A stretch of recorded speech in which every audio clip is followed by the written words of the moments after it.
So welcome again students in our YouTube channel, and I am here Shababuddin representing to the second chapter electric potential and capacitance in 12th class physics। आज के topic में हम बात करने वाले हैं potential energy of the system of charges. हम potential energy की बात करेंगे और साथ ही साथ हम बात करेंगे इलेक्ट्रिक डाइपोल के बारे में, जिसको हमने अपने प्रीवियस लेक्चर में पढ़ा था, जो आपको डिस्क्रिप्शन में मिल सकता है। वीडियो स्टार्ट करने से पहले मैं आपको बता देता हूं कि आपको ये चैनल सब्सक्राइब ज़रूर करना पड़ेगा ताकि आपको आगे की वीडियोस लगातार मिलती रहें, और साथ ही साथ आप लाइक का बटन ज़रूर दबाएं। आगे के टॉपिक्स को हम डिस्कस करते हुए चलते हैं, and we are going to describe about the potential energy of the system of charges. Here is potential energy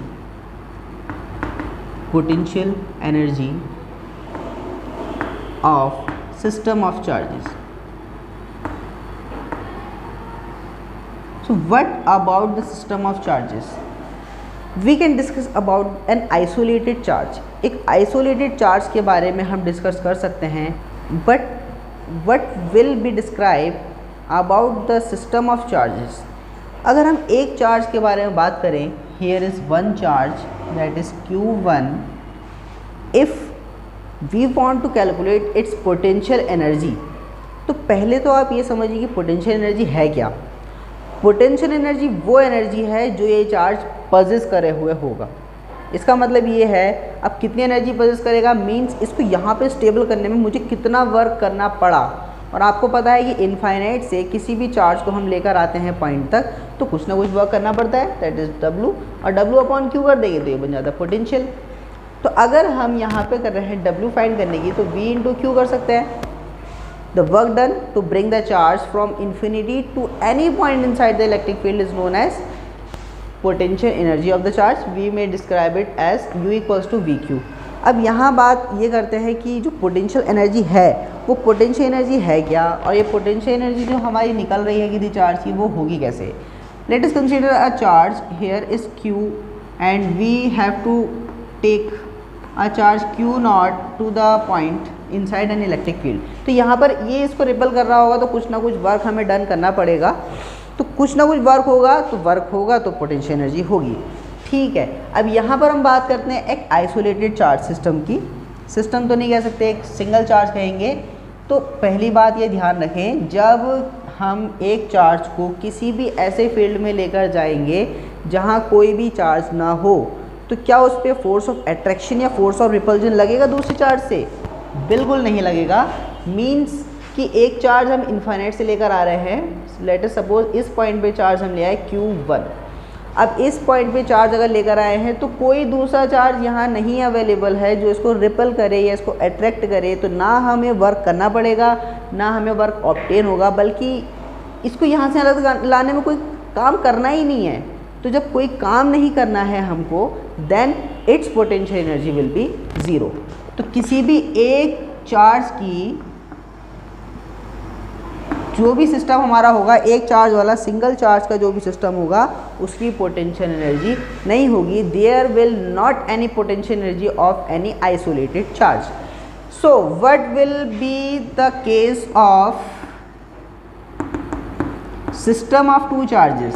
system of two charges. तो यहाँ पे बात ध्यान रखिए, पहली बात कि जब आप एक चार्ज को लेकर आ रहे हैं तो कोई वर्क नहीं करना पड़ रहा है। You do not have to do any type of work to bring the charge from infinite to any point where there is not any other charge. Then charge Q1 को लाने में हमें कोई काम नहीं करना पड़ा। बट अगर हम किसी दूसरे चार्ज Q2 को यहाँ तक लेकर आते हैं, मान लिया कि अब एक चार्ज Q2 लेकर आ रहे हैं यहाँ पर, तो अब यहाँ पे फोर्स ऑफ रिपल्जन या फोर्स ऑफ अट्रैक्शन लगेगा। तो अब हमें इसको लाने के लिए यहाँ पर कोई ना कोई वर्क ज़रूर करना पड़ेगा, और वो जो किया गया वर्क होगा वही इस सिस्टम का पोटेंशियल एनर्जी होगी। Then we know that the work done to bring the charge from infinite to that point is 1/4 pi epsilon naught Q1 Q2 upon R। अब ये मत कहिएगा कि ये कैसे हुआ। देखिए, पहली बात तो इनके बीच की डिस्टेंस कितनी हो गई? R हो गई। ठीक है, इसको R12 भी ले सकते हैं। 1 और 2 के बीच की डिस्टेंस, 1 और 2 के बीच की डिस्टेंस ही हो गई। अब हमें पता है द पोटेंशियल। पोटेंशियल क्या होगा? पोटेंशियल, तो पोटेंशियल क्या होगा, it is v equals to 1/4 pi epsilon naught q1 upon r12। देखिए इस पॉइंट पे हमें चार्ज लेकर आना है ना, मैंने आपको पिछले टॉपिक में बताया था, जो आपको डिस्क्रिप्शन में जाके लिंक पर क्लिक करके मिल सकता है, कि एक आइसोलेटेड चार्ज के लिए, पॉइंट चार्ज के लिए जो हमारा पोटेंशियल होता है वो कितना होता है, v equals to 1/4 pi epsilon naught q upon r, इतना हमारा पोटेंशियल होता है। तो ये चार्ज कौन सा होता है, जिस चार्ज के फील्ड में हम दूसरे यूनिट चार्ज को लेकर आ रहे हैं। तो ये चार्ज हो गया ये वाला, यानी कि हम Q2 चार्ज को यहाँ पर लेकर आ रहे हैं, तो ये Q1 चार्ज क्या हो जाएगा, ये हो जाएगा। देखिए v equals to 1/4 pi epsilon naught q1 upon r12। अब हमें पता है कि v equals to w upon q, तो जिस चार्ज को हम लेकर आए, then w equals to v into Q naught. तो अब हम यहाँ पे Q2 चार्ज को लेकर आ रहे हैं, तो वर्क डन कितना हो जाएगा, v into Q2, then it is equals to 1/4 pi epsilon naught q1 q2 upon r12, hence it is the potential energy of system of two charges। ध्यान रखें कि सिस्टम ऑफ टू चार्जेस की potential energy क्या होती है, 1/4 pi epsilon naught q1 q2 upon r12। ठीक है, ये देखिए ये कूलम फोर्स की तरह हो रहा है ना, कूलम फोर्स जो होता है हमारा F equals to 1/4 pi epsilon naught q1 q2 upon r square होता है ना, r12 स्क्वायर। तो कुछ इस तरीके से है, और यहाँ पर देखिए हमारा डिस्टेंस हो गया r12, तो कितना हो गया 1/4 pi epsilon naught q1 q2 upon r12। देखिए याद करने का तरीका है, इसको आप ऐसे करके प्रूफ नहीं करेंगे, बल्कि आप इसको ऐसे ही करेंगे, the potential energy of the charge, the potential of the charge q1 at the point located at distance r12 is v equals to 1/4 pi epsilon naught q1 upon r12, then the potential energy of the system of charges of magnitude q1 and q2 are u equals to 1/4 pi epsilon naught q1 q2 upon r12, hence it is the potential energy of system of two charges। if we discuss about number of charges, अगर हम बहुत सारे charges की बात करते हैं तो क्या होता है, ध्यान रखें कि जब बहुत सारे चार्जेस की बात करेंगे तो हर एक चार्ज दूसरे चार्ज के ऊपर कुछ ना कुछ फोर्स ज़रूर एक्सर्ट करेगा। तो कुछ ना कुछ फोर्स अगर एक्सर्ट करेगा, इट मीन्स कि उसके अगेंस्ट वर्क करना पड़ेगा हमें चार्ज को वहाँ लेकर आने के लिए। Let us suppose here are q1 q2 q3 and so on many charges, qn charges हो गए। तो यहाँ पर हमें अब इनकी पोटेंशियल एनर्जी फाइंड करनी है, इनकी पोटेंशियल एनर्जी को फाइंड करनी है, तो ये हो जाएगा हमारा r12 r13 r1n, ऐसी इन सब के बीच की डिस्टेंस हो जाएगी। तो देखिए पहली बात कि जब हम एक चार्ज को लाए थे तो कोई वर्क नहीं करना पड़ा, u equals to 0 for one charge. जब एक चार्ज यहाँ रखा हुआ था, एक चार्ज यहाँ है q1 और दूसरी चार्ज को लेकर आए q2 को r12 डिस्टेंस, तो हमें वर्क करना पड़ा था और उसकी पोटेंशियल एनर्जी हो गई थी 1/4 pi epsilon naught q1 q2 upon r12। Fine, अब हम एक और चार्ज को लेकर आते हैं यहाँ पर, देखिए q3। अब q3 की डिस्टेंस इससे हो जाएगी r13 और इससे हो जाएगी r23। तो यहाँ पर अब क्या होगा, इसके अगेंस्ट भी वर्क करना है और इसके अगेंस्ट भी वर्क करना है, तो पोटेंशियल एनर्जी में क्या ऐड हो जाएगा 1/4 pi epsilon not q2 q3 r23 plus 1/4 pi epsilon naught q1 q3 upon, sorry यहाँ दिख नहीं रहा होगा, यहाँ लिख देते हैं, it will become plus 1/4 pi epsilon naught q1 q3 upon r13 and plus 1/4 pi epsilon not q2 q3 upon r23, then it will be the total potential energy of system of three charges। अब ये तीन charges की बात कर रहे हैं, अगर हम चौथा चार्ज यहाँ लेकर आते हैं, q4 लेकर आएंगे, तो क्या होगा, अब r इससे डिस्टेंस, इससे डिस्टेंस, इससे डिस्टेंस और इसकी आपस में डिस्टेंस, तो ये ऐसे करके टर्म बढ़ता जाएगा और हमारी टोटल जो पोटेंशियल एनर्जी आएगी वो 1/4 पाई एप्सिलॉन नॉट। तो देखिए सब में कॉमन है, मेरा q1 q2 upon r12 plus q1 q3 upon r13 plus q1 q4 upon r14, और ऐसी हमारी ये वैल्यूज़ क्या होगी, बढ़ती जाएंगी। ऐसी हमारा q2 q3 upon r23 q3 q4 q2 q4 upon r24, तो इस तरीके से हमारी क्या होगी, ये वैल्यूज़ आगे को इंक्रीज़ करती जाएगी। That is the potential energy of system of many charges. बहुत सारे चार्जेस की अगर हम बात करेंगे तो ये थोड़ा हमारा जो फॉर्मूला आ रहा है कॉम्प्लिकेटेड आ जा रहा है, क्योंकि हमें बहुत सारे चार्जेस ले रहे हैं। अगर नंबर ऑफ़ चार्जेस हमारे 1000 चार्जेस n चार्जेस अगर आ गए हैं हमारे यहाँ पर, तो हम इसको एक्सप्रेशन को किस तरीके से लिखेंगे, इट विल बी 1/4πε0। यहाँ पे बनाएंगे हम sigma i equals to 1 to n and j equals to 1 to n। तो i की वैल्यू भी कहाँ से लेनी है, 1 से n तक, और j की वैल्यू भी कहाँ से लेनी है, 1 से n तक। तो ये हो जाएगा हमारा qi qj अपॉन rij। तो ये हो गया हमारा u equals to 1/4πε0 sigma i equals to 1 to n j equals to 1 to n q1 qj rij। तो ध्यान रखें यहाँ पर जो सिस्टम ऑफ चार्जेस है हमारा बहुत बड़ा सिस्टम है, चार्जेस बहुत सारे हैं, तो उसकी पोटेंशियल एनर्जी हमारी इतनी आएगी। तो फिलहाल जो हमारा मेन चीज़ है, मेन पर्पज़ है पोटेंशियल एनर्जी फाइंड करने का, वो है हमारा system of 2 charges and system of 3 charges. इससे ज़्यादा हमें नहीं जाना। तो सिस्टम ऑफ 2 चार्जेस के लिए हमारा हो जाएगा 1/4πε0 q1 q2 अपॉन r12, और सिस्टम ऑफ 3 चार्जेस के लिए हो जाएगा 1/4πε0 q1 q2 upon r12 plus 1/4πε0 q1 q3 upon r13 plus 1/4πε0 q2 q3 upon r23। This is the potential energy of the system of 3 charges. Understand? After discussing the system of charges, the potential energy of the system of charges, we are going to discuss about the potential energy of an electric dipole inside an electric field। तो हम यहाँ पर एक uniform electric field मान लेते हैं और एक डाइपोल वहाँ पे मान लेते हैं जो यूनिफॉर्म इलेक्ट्रिक फील्ड की डायरेक्शन से थीटा एंगल बना रहा है। That is here is the electric field of intensity E and a dipole of length 2l is placed inside the electric field making an angle theta with the direction of electric field. Here is minus q and plus q, then the length of the dipole is 2l, जहाँ पर इसका जो dipole moment होगा कितना होगा, p equals to q into 2l। Fine. अब देखिए जैसे हमने पीछे डिस्कस करा था अपने प्रीवियस लेक्चर में कि जो टॉर्क होता है डायपोल पे कितना लगता है, tau equals to tau equals to P E sine theta. अगर आपको ये एक्सप्रेशन पता है तो बहुत अच्छी बात है। इसका डेरिवेशन जानना चाहते हैं, इस एक्सप्रेशन के बारे में जानना चाहते हैं कहाँ से आया, तो आप डिस्क्रिप्शन में जाइए, आपको टॉर्क के बारे में लिंक मिलेगा, उस पर क्लिक कीजिए और आप देखिए कि ये डिस्क्रिप्शन में जो आपको लिंक दिया है उससे ये कैसे प्रूफ हो रहा है। Then tau equals to P E sine theta.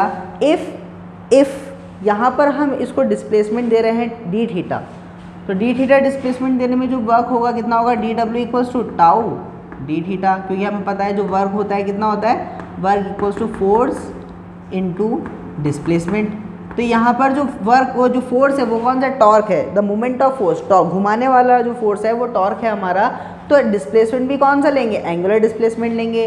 Then D W equals to tau D theta and the total work done हम मान लेते हैं, जो हम इसको रोटेट कर रहे हैं मान लेते हैं इनिशियल जो एंगल है इसका θ1 है और फाइनल जो एंगल इसका θ2 है। Total work done to rotate the dipole from angle θ1 to θ2। Then total work done क्या हो जाएगा, इसका इंडिकेशन कर देंगे θ1 to θ2 tau D theta and we know that tau is P E sine theta. Then θ1 to θ2 P E sine theta D theta. The integration is respect to the theta, D theta है यहाँ पर, तो theta वाले का integration होगा, बाकी term हम बाहर ले लेंगे इंटीग्रेशन के। Then it is P E integration θ1 to θ2 sine theta D theta, और हम जानते हैं कि जो साइन थीटा का इंटीग्रेशन होता है वो माइनस कॉस थीटा होता है। Then it is equals to minus cos theta from θ1 to θ2। Fine. तो देखिए यहाँ पर अब माइनस बाहर ले लेते हैं हम, तो क्या हो जाएगा, minus P E cos theta from the limit θ1 to θ2। पहले अपर लिमिट रखेंगे इस वेरिएबल की जगह पे, फिर माइनस करेंगे, लोअर लिमिट रखेंगे, तो हमें जो मिलेगा वो मिलेगा W equals to minus P E cos theta 2 minus cos theta 1। चलिए इसको हम कह सकते हैं potential energy of the dipole. But ध्यान रखें कि जब भी हम पोटेंशियल एनर्जी निकालते हैं, जैसे हम ग्रेविटेशनल पोटेंशियल एनर्जी की बात करते हैं और 11th क्लास की फिजिक्स की बात करें कि जो ग्रेविटेशनल पोटेंशियल एनर्जी होती है वो होती है mgh, और वो कहाँ से आती है? ग्राउंड सरफेस से। ग्राउंड सरफेस से हम बॉडी को जितना ऊपर उठाएंगे, मान लिया h हाइट तक उठा दिया, तो इसकी पोटेंशियल एनर्जी क्या हो जाएगी? mgh। अगर हम इसको थोड़ा और उठाएंगे तो इसकी एनर्जी क्या हो जाएगी? उसी हिसाब से जो हाइट हम जितनी बढ़ती जाएगी उतनी इसकी पोटेंशियल एनर्जी बढ़ती जाएगी। बट ध्यान रखें जो हम उठा रहे हैं बॉडी को, हो सकता है हम ग्राउंड सरफेस से उठाएं, तो हम यहाँ पर किसी भी चीज़ को मेजर करने के लिए ना, जो हम पोटेंशियल एनर्जी मेजर कर रहे हैं, एक हम स्टैंडर्ड ले लेंगे कि हमने मान लीजिए जैसे हम इस हाथ से डस्टर को उठा रहे हैं, तो मैंने मान लिया कि इस हाथ पर इसकी पोटेंशियल एनर्जी 0 है। अब इससे जितने ऊपर मैं लेकर जाऊंगा उतनी हाइट तक इसकी पोटेंशियल एनर्जी इंक्रीज़ करती रहेगी। इतना ऊँचा ले गया तो इस हाइट के हिसाब से इसकी पोटेंशियल एनर्जी होगी, इतने हाइट पे होगी। लेकिन अगर इसकी मैं हाइट कहाँ से मेजर करूँ? ग्राउंड से मेजर करेंगे अगर हम, तो ग्राउंड से मेजर करने पे तो अब इसकी देखिए यहाँ पर इसकी पोटेंशियल एनर्जी 0 हो गई, क्योंकि हम इसके रेस्पेक्ट में ले रहे हैं। अगर हम ग्राउंड के रेस्पेक्ट में लेंगे तो ग्राउंड के रेस्पेक्ट में तो ये सम हाइट पर है ना, तो कुछ हाइट पर, क्योंकि अब यहाँ पर हमने पोटेंशियल एनर्जी 0 मान रखी है। But if we take with respect to the ground then it has some potential energy. तो ग्राउंड के रेस्पेक्ट में इसके पास कुछ ना कुछ पोटेंशियल एनर्जी है। तो हम ये नहीं कह सकते किसी भी ऑब्जेक्ट की पोटेंशियल एनर्जी बिल्कुल 0 हो गई, कि अगर हम माने कि इस हाथ के सरफेस पर क्या है, इसकी पोटेंशियल एनर्जी 0, तो ये सच नहीं है। इसको हमने कंसीडर करा है। अगर हम ग्राउंड पर रख दें तो वहाँ पे पोटेंशियल एनर्जी 0 हो जाएगी, है ना, यहाँ पे कुछ ना कुछ पोटेंशियल एनर्जी रहेगी। बट अगर हम ग्राउंड में भी एक हम क्या करें, गड्ढा खोद दें, तो उसके अंदर भी ये जा सकता है ऑब्जेक्ट, तो अब गड्ढे के अंदर इसकी पोटेंशियल एनर्जी 0 होगी। तो इस बात पे आप कंफ्यूज ना हो कि आप पोटेंशियल एनर्जी कहाँ पर 0 ले सकते हैं। तो देखिए यहाँ पर हम कंसिडर कर लेते हैं कि इसकी पोटेंशियल एनर्जी जो होगी theta 1 equals to 90 degree. The potential energy यानी पी मत समझना, potential energy of dipole is considered to be 0 when initial angle theta 1 equals to 90 degree. अब ये भी समझ लीजिए कि थीटा 1 इक्वल्स टू 90 डिग्री पर ही हमने पोटेंशियल एनर्जी को 0 क्यों लिया। चलिए बाद में बताता हूँ। अभी तो ये देखिए कि थीटा 1 अगर हम 90 डिग्री लेंगे तो ये क्या हो जाएगा, W equals to minus P cos theta, इसको थीटा 2 को हम थीटा ले लेते हैं, माइनस 0, क्योंकि कॉस 90 की वैल्यू क्या होती है, 0 होती है। देन U, क्योंकि जितना वर्क करते हैं वही पोटेंशियल एनर्जी हो जाएगी, तो वह जो पोटेंशियल एनर्जी होगी वो हो जाएगी आपकी माइनस पी कॉस थीटा। तो ध्यान रखें किसी भी डायपोल की जो पोटेंशियल एनर्जी होती है किसी एक एंगल पर, वो क्या होती है, U equals to minus P cos theta. Theta क्या एंगल है, थीटा एंगल है जो इलेक्ट्रिक फील्ड और डायपोल के बीच में बन रहा है। ध्यान रखें, the potential energy of an electric dipole is minus P cos theta. तब जब इनिशियल एंगल हमने 90 डिग्री लिया है, और इनिशियल एंगल आप 90 डिग्री ही मानिएगा। अब मैं आपको बताता हूँ कि ये इनिशियल एंगल 90 डिग्री मानने पर ही पोटेंशियल एनर्जी हमने 0 क्यों कंसिडर करी। देखिए आपके दिमाग में क्वेश्चन ज़रूर आ सकता है कि जब हमारा डायपोल, देखिए पिछले लेक्चर को अगर आप देखेंगे, जब हमने डायपोल का टॉर्क हमने निकाला था, तो जब हमारा डायपोल इसके पैरेलल था, माइनस क्यू चार्ज इधर प्लस क्यू चार्ज इधर, तो मैंने आपको बताया था कि ये इक्विलिब्रियम पोजीशन है और ये स्टेबल स्टेट है, यहाँ से ये कहीं नहीं हिल सकता। अब आप कहेंगे सर आपने जो हाथ पे जो डस्टर रखा था, ये डस्टर यहाँ से नहीं हिल रहा था, तो आपने इसको 0 पोटेंशियल एनर्जी की स्टेट मान ली थी। बिल्कुल सही बात है कि हमने 0 पोटेंशियल एनर्जी की स्टेट मानी थी। बट अगर ये हाथ नहीं होता तो क्या होता, ये नीचे गिर जाता ना, तो हम ग्राउंड को पोटेंशियल एनर्जी 0 मानते।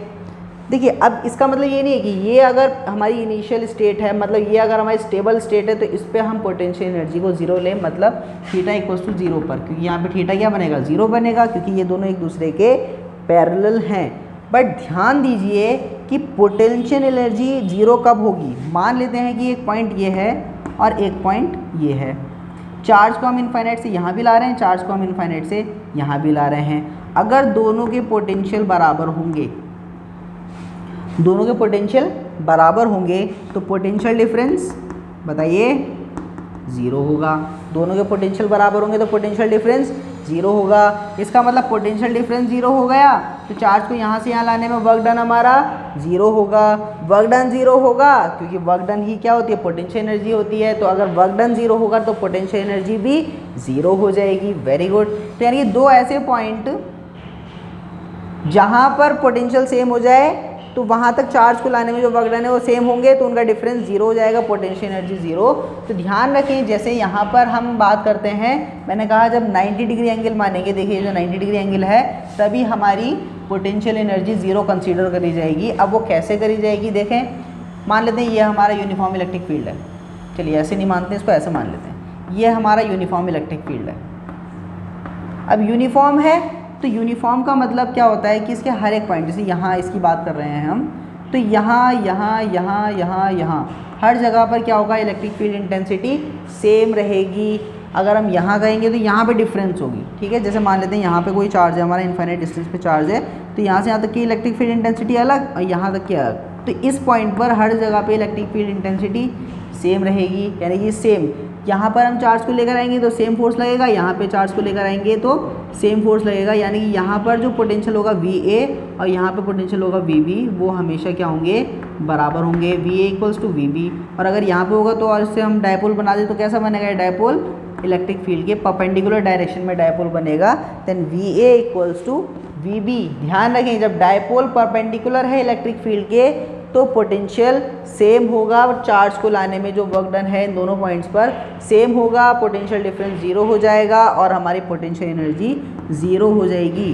ध्यान रखें, जब हमारा डायपोल परपेंडिकुलर होगा इलेक्ट्रिक फील्ड के तभी हम उसकी पोटेंशियल एनर्जी को ज़ीरो कंसिडर कर रहे हैं, और इसीलिए कर रहे हैं क्योंकि यहाँ पर जो वर्क डन है इन दोनों पॉइंट पर लाने के लिए चार्ज को, वो हमारा सेम है, पोटेंशियल सेम है, पोटेंशियल डिफरेंस ज़ीरो है, तो ये हमारा पोटेंशियल एनर्जी यहाँ पे हम ज़ीरो कंसिडर करेंगे। तो ध्यान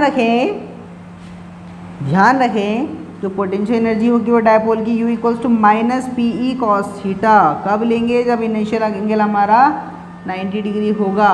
तो यहाँ हमारा कवर हो गया potential energy of electric dipole, potential energy of isolated charge जो होती नहीं है क्योंकि आइसोलेटेड चार्ज है, कोई फोर्स नहीं लग रहा, potential energy of system of 2 charges, system of 3 charges, multiple charges. तो ध्यान रखें, और इसको तो बहुत ही ध्यान रखें कि ये क्या है, पोटेंशियल एनर्जी ऑफ डायपोल है, बहुत ज़्यादा इंपॉर्टेंट है, न्यूमेरिकल्स पूछे जाएंगे, इससे रिलेटेड पूछे जा सकते हैं। तो ध्यान रखें, आगे स्टडी करते रहें, चैनल को सब्सक्राइब ज़रूर कर दें और साथ ही साथ वीडियो को शेयर बहुत ज़्यादा करें ताकि ये नॉलेज सब तक पहुँचते रहे। तब तक के लिए do study, prepare for exam. Thank you.